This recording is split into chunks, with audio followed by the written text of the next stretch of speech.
বন্ধুরা, আপনারা কোহিনূর হীরার নাম নিশ্চয়ই শুনেছেন। ৫,০০০ বছরের পুরাতন এই হীরাটি শুধু ভারত এবং ইংল্যান্ডেই নয়, সমগ্র পৃথিবীর অন্যতম মূল্যবান এবং রহস্যময় রত্ন। এর উজ্জ্বলতা যেমন রাজাদের চোখ ধাঁধিয়ে দিয়েছিল, ঠিক তেমনি এর অভিশপ্ত ইতিহাস বহু সাম্রাজ্যকে ধূলিসাৎ করে দিয়েছে। অনেকের মতে এই হীরা যার কাছে গিয়েছে তার জীবন ধ্বংস হয়ে গেছে। মুঘল সম্রাট শাহজাহান থেকে শুরু করে মহারাজা রণজিৎ সিং, সবার জীবনে এই হীরা ডেকে এনেছে এক ভয়ঙ্কর পরিণতি। আজকের এই ভিডিওতে আমরা জানব কোহিনূরের আসল ইতিহাস, এর মালিকানা বদলের রোমাঞ্চকর গল্প এবং কেন একে অভিশপ্ত বলা হয়। আর ভারত কি পারবে তার এই হীরার রত্ন ফিরে পেতে?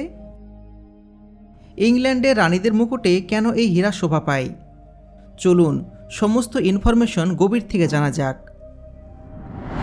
কোহিনূরের ইতিহাস প্রায় ৫,০০০ বছরের পুরাতন।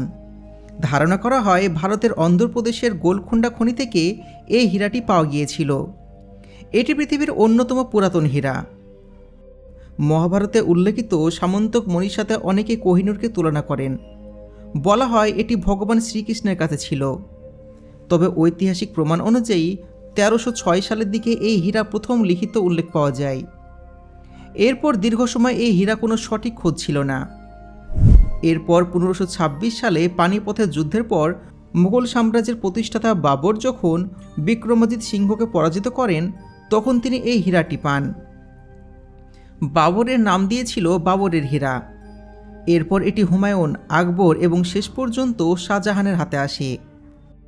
শাহজাহান তার বিখ্যাত ময়ূর সিংহাসনে এই হীরাটি বসিয়েছিলেন, কিন্তু তার জীবনের শেষ পরিণতি ছিল অত্যন্ত করুণ। নিজের পুত্রের হাতে তিনি বন্দি জীবন কাটিয়েছিলেন। ১৭৩৯ সালে পারস্যের শাসক নাদির শাহ দিল্লি আক্রমণ করেন, আর তিনি তখন মুঘল সম্রাট মোহাম্মদ শাহকে পরাজিত করে তাকে বন্দি করেন এবং মুঘল কোষাগার লুট করেন। এই লুটের সম্পদের মধ্যে ছিল সেই বিখ্যাত হীরা। নাদির শাহ এই হীরার উজ্জ্বলতা দেখে এতটাই মুগ্ধ হয়েছিলেন যে তিনি এর নাম দেন কোহিনূর, যার অর্থ আলোর পাহাড়। কিন্তু নাদির শাহ এই হীরার অভিশাপ থেকে রেহাই পাননি। ১৭৪৭ সালে তাকেই তার দেহরক্ষীরা হত্যা করেন।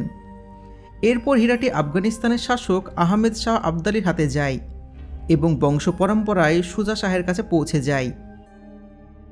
১৮১৩ সালে আফগানিস্তানের ক্ষমতাচ্যুত শাসক সুজা শাহ নিজের প্রাণ বাঁচাতে লাহোরে পালিয়ে আসেন এবং মহারাজা রণজিৎ সিংয়ের কাছে আশ্রয় নেন। কৃতজ্ঞতাস্বরূপ তিনি রণজিৎ সিংহকে কোহিনূর হীরাটি উপহার দেন। রণজিৎ সিংহ এই হীরাটিকে তার বাহুতে ধারণ করতেন, আর তার মৃত্যুর পর হীরাটি তার কনিষ্ঠ পুত্র দলিল সিংহের কাছে যায়। কিন্তু ১৮৪৯ সালে দ্বিতীয় অ্যাংলো শিখ যুদ্ধে ব্রিটিশরা শিখদের পরাজিত করেন এবং পাঞ্জাব দখল করে নেন। তৎকালীন গভর্নর জেনারেল লর্ড ডালহৌসি শিশু রাজা দিলীপ সিংহকে বাধ্য করেন কোহিনূর হীরাটি রানী ভিক্টোরিয়াকে উপহার দিতে। ১৮৫০ সালে লর্ড ডালহৌসি করা নিরাপত্তায় হীরাটি ইংল্যান্ডে পাঠানো হয়।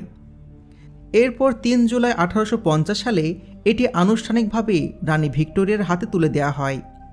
তখন হীরাটি ছিল ১৮৬ ক্যারেটের, কিন্তু এর দ্যুতি বাড়ানোর জন্য রানী ভিক্টোরিয়ার নির্দেশে এটি পুনরায় কাটা হয় এবং এটাকে করা হয় ১০৫.৬ ক্যারেট বা ২১.১২ গ্রাম।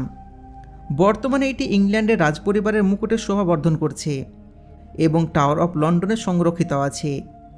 এর বর্তমান বাজার মূল্য অনুমান করা হয় কয়েক হাজার কোটি টাকা, যা দিয়ে পুরো পৃথিবীর মানুষকে কয়েকদিন খাওয়ানো সম্ভব। বন্ধুরা, এখন প্রশ্ন আসে, কোহিনূরকে কেন অভিশপ্ত বলা হয়? একটি প্রাচীন হিন্দু প্রবাদ আছে, যে ওই হীরা ধারণ করবে সে পৃথিবীর মালিক হবে, কিন্তু সে এর দুর্ভাগ্য বরণ করবে। কেবলমাত্র ঈশ্বর বা কোনো নারী একে নিরাপদে ধারণ করতে পারবে। ইতিহাসও এর প্রবাদ সাক্ষ্য দেয়।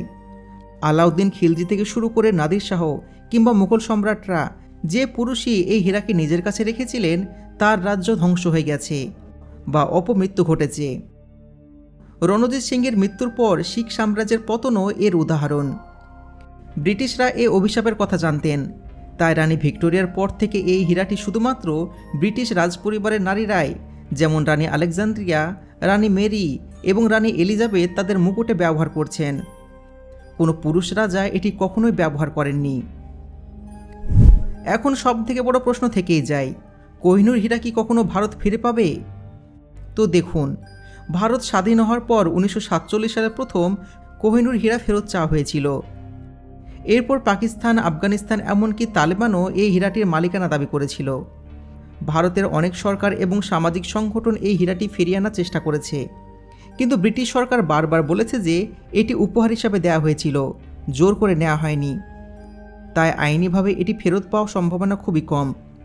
তবে ভারতের মানুষ আজও স্বপ্ন দেখে যে তাদের ইতিহাসের এই অমূল্য রত্ন একদিন দেশে ফিরে আসবে। তবে আপনাদের কি মনে হয়? অবশ্যই কমেন্টে জানাবেন।